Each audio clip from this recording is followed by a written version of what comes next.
आजमगढ़ जिले में ग्राम प्रधानों की विभिन्न समस्याओं को लेकर ग्राम प्रधान संघ ने सरकार को नामित ज्ञापन एडीएम प्रशासन को सौंपा।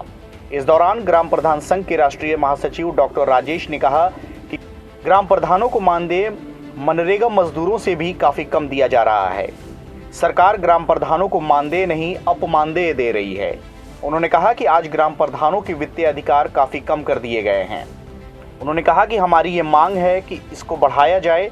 वृक्षारोपण प्रत्येक वर्ष किया जाता है, लेकिन वे पौधे लग नहीं पाते। इसका सबसे बड़ा कारण ट्री गार्ड के लिए कोई बजट नहीं होना है। प्राथमिक विद्यालयों का विद्युतीकरण किया गया, जिसका बजट ग्राम प्रधान को देना है, जबकि वो चाहते हैं कि ये काम शिक्षा विभाग से कराया जाए। उन्होंने कहा कि ग्राम प्रधानों की सभी 16 सूत्रीय मांगे जायज हैं और सरकार को इस पर ध्यान देना चाहिए।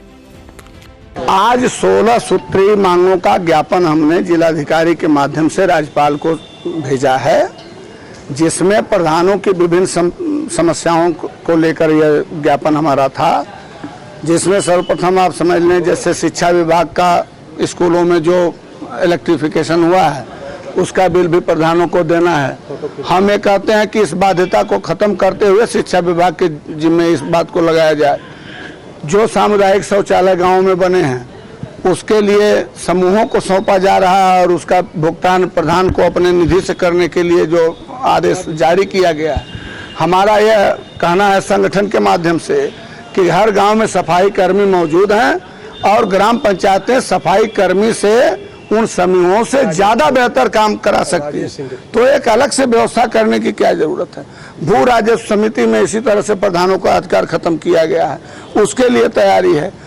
जो वृक्षारोपण हर साल कराए जा रहे हैं, लेकिन ट्री गार्ड की समुचित व्यवस्था न करते हुए उसके लिए कोई आर्डर नहीं जारी है, इसलिए वो वृक्ष लग नहीं पाते हैं, उनको संरक्षित नहीं किया जाता है। तो वो ऐसा वृक्षारोपण कराने से, हर साल खाता कोटा पूर्ति करने से क्या फायदा है। उसके लिए एक विधिवत कार्यक्रम 16 सूत्रीय ज्ञापन जो है हमने दिया है। जो प्रधानों के मानदेय हैं वो कम से कम, वो सफाई कर्मी से बताइए कम हमारा प्रधान मानदेय पाता है। एक दिन का सफाई, एक मनरेगा मजदूर भी हमारे प्रधान से ज़्यादा वो पाता है पैसा। तो 15,000 कम से कम ये मानदेय होना चाहिए। ये अपमानदेय ना हो, ये प्रधानों का मानदेय हो। हम ये मांग करते हैं सरकार से। तो इस तरह से तमाम जो मांगे हैं उनको लेके एक ज्ञापन है, उसको सौंपा गया है। बहुत सारी और दुश्वारियाँ हैं, बहुत सारी दुश्वारियाँ हैं। प्रधानों के लिए वित्तीय अधिकार बहुत कम है, ग्राम पंचायतों को वित्तीय अधिकार बहुत कम दिए गए हैं, उसको बढ़ाया जाए। कम से कम जो है 20 लाख तक का वित्तीय अधिकार ग्राम पंचायतों को दिया जाए। अब आप जान रहे हैं नाली खरंजे वाला, ईटा वाला युग नहीं रहा।